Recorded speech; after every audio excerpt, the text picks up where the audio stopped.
Another day, another working day. So ngayon ay pag-uusapan natin itong House Bill 621. Bakit ba napaka-controversial nito at threat ito sa ating mga indigenous peoples na mga kapatid, no? Siyempre, unahin natin ang factual correction. Ang House Bill 621 ay inihaay ni Congressman Jardine Jesus Romualdo.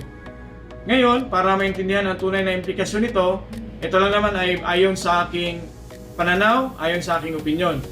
Kailangan natin itong suriin hindi lang sa surface level, kundi sa legal at structural framework ng Indigenous Peoples' Rights Act of 1997 or yung IPRA. So ang IPRA ay hindi simpleng listahan ng karapatan. Ito ay isang integrated rights system na binubuo ng 4 independent bundles of rights. Ibig sabihin, ang bawat isa ay may functional at legal na connection sa isa't isa. So kailangan nila maging connected sa isa't isa, no? So unahin natin itong rights to ancestral domain and lands. Ito yung foundational layer. So sa technical na aspeto, ito ang primary source of rights of recognition. So dito manggagaling ang native title, jurisdiction ng mga IPS sa kanilang territory, control over natural resources, subject to IPRA framework. So kapag inilipat ang governance mula sa National Commission on Indigenous Peoples papunta sa Department of Environment and Natural Resources, nagkakaroon ng jurisdictional recharacterization. So mula sa rights-based framework, no, sa IPRA, sa ilalim ng NCIP, papunta sa resource-based regulatory framework doon sa DENR. So ano ang technical na implication? Ang ancestral domain ay maaaring ma-reduce mula sa isang legal right patungo sa isang administrative classification of land, di ba? So kapag nangyari ito, humihina ang legal standing ng IP claims. So pangalawa, yung rights to self-governance and empowerment. Ito yung institutional layer. No, ang self-governance ay naka-anchor sa recognized territorial jurisdiction, customary law application, authority ng IPS, representation through IPMR. Ngunit sa legal theory, ang governance ay nangangailangan ng defined territorial base. So kapag ang ancestral domain ay nawala ng malinaw na exclusive recognition, nawawala ang jurisdictional authority ng IPS, nagiging nominal o symbolic na lang ang kanilang kapangyarihan.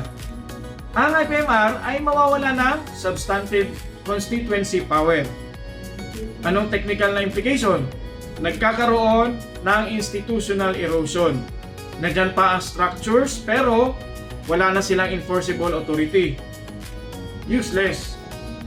Pangatlo, yung social justice and human rights. Yun yung protective layer.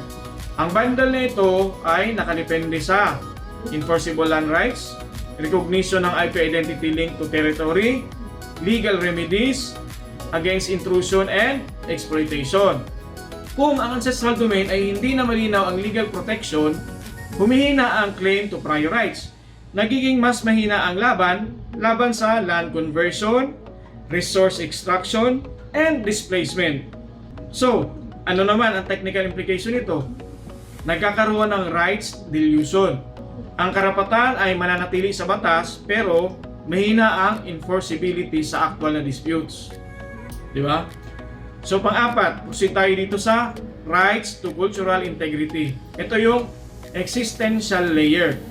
So ito ang pinakamalalim na layer, no? Sa anthropological at legal perspective, ang kultura ng IPs ay land-based and space-dependent.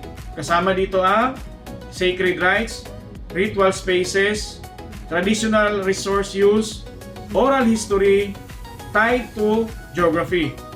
Kapag na-disrupt ang control sa ancestral domain, nawawala ang spatial context ng kultura. Nagiging fragmented ang cultural practices. Tumataas ang risk ng cultural commodification at appropriation. Technical na implication, nagkakaroon ng cultural dislocation. Ang kultura ay hindi agad mawawala pero mawawala ang sistema na pagpapanatili nito. So ano ang integrated domino effect nito? Ngayon, pagsamasamahin natin.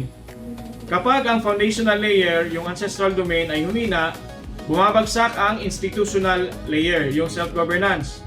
And then, humihina ang protective layer, yung human rights enforcement. At nadidestabilize ang existential layer, yung cultural integrity. Ito ay hindi isolated impact, no? Ito ay systematic collapse. So ano yung core argument?